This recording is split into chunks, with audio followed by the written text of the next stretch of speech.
ओम नमः शिवाय, श्री शिवाय नमस्तुभ्यम। एक बार फिर से आपका स्वागत है शिव शंभू यूट्यूब चैनल पर।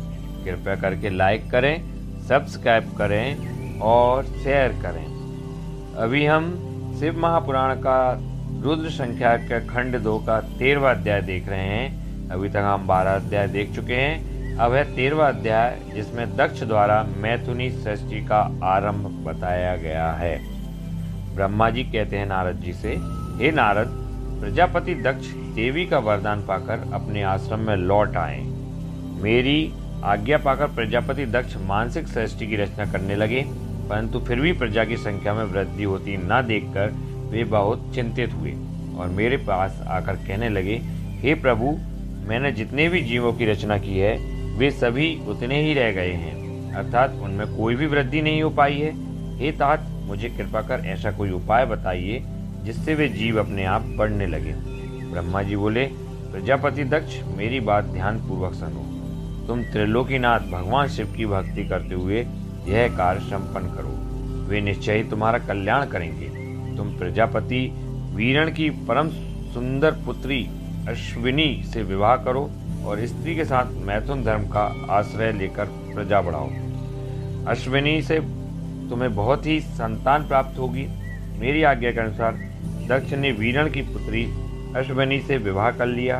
उनकी पत्नी के गर्भ से उन्हें 10,000 पुत्रों की प्राप्ति हुई। हे हर्ष नाम से जाने गए सभी पुत्र धर्म के पथ पर चलने वाले थे।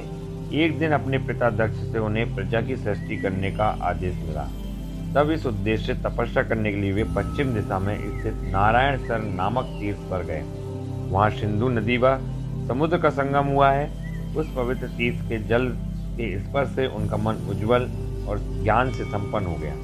वे उसी स्थान पर प्रजा की वृद्धि के लिए तप करने लगे। नारद, इस बात को जानने के बाद तुम श्री हरि विष्णु की इच्छा से उनके पास गए और बोले, दक्ष पुत्र हर्ष गण, तुम पृथ्वी का अंत देखे बिना सृष्टि की रचना करने के लिए कैसे उद्यत हो गए। ब्रह्मा जी बोले, हर्ष बड़े ही बुद्धिमान थे। वे तुम्हारा प्रश्न सुनकर उस पर विचार करने लगे।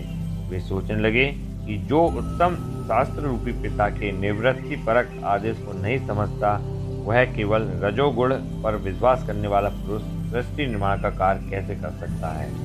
इस बात को समझकर वे नारद जी की परिक्रमा करके ऐसे रास्ते पर चले गए जहाँ से वापस लौटना असंभव है। जब प्रजापति दक्ष को यह पता चला कि उनके सभी पुत्र नारद से शिक्षा पाकर मेरी आज्ञा को भूलकर ऐसे स्थान पर चले गए जहाँ से लौटा नहीं जा सकता है, तो दक्ष इस बात से बहुत दुखी हुए। वे पुत्रों के वियोग को सह नहीं पा रहे थे। तब मैंने उन्हें बहुत समझाया और उन्हें सांत्वना दी। तब पुनः दक्ष की पत्नी अश्विनी के गर्भ से सबलाश नामक एक सहस्त्र पुत्र हुए। वे सभी अपने पिता की आज्ञा को पाकर पुनः तपस्या के लिए उसी स्थान पर चले गए जहाँ उनके बड़े भाई गए थे। नारायण सरोवर के जल के स्पर्श से उनके सभी पाप नष्ट हो गए और मन शुद्ध हो गया। वे उसी तट पर प्रणव मंत्र का जाप करते हुए तपस्या करने लगे।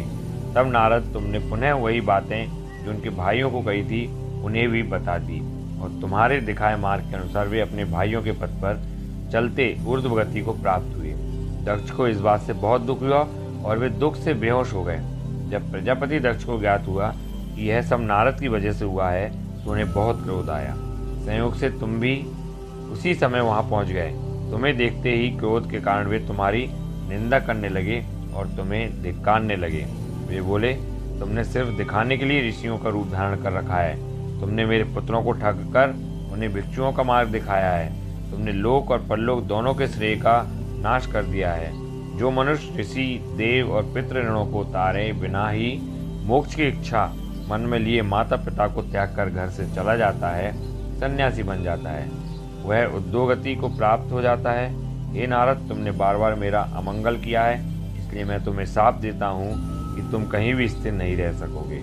तीनों लोकों में विचरते हुए तुम्हारा पैर कहीं भी स्थिर नहीं रहेगा, अर्थात तुम्हें ठहरने के लिए सुस्थिर ठिकाना नहीं मिलेगा। नारद, यद्यपि तुम साधु पुरुषों द्वारा सम्मानित हो, परंतु तुम्हें शोकवश दक्ष ने ऐसा शाप दिया जिसे तुमने शांत मन से ग्रहण कर लिया और तुम्हारे मन में किसी प्रकार का विकार नहीं आया है। तो ये 13वां अध्याय था जिसमें दक्ष द्वारा मैथुनी सृष्टि का आरंभ बताया गया है और नारद मुनि को दक्ष द्वारा श्राप दिया गया है कि आप पूरे तीनों लोगों में भ्रमण करते रहोगे।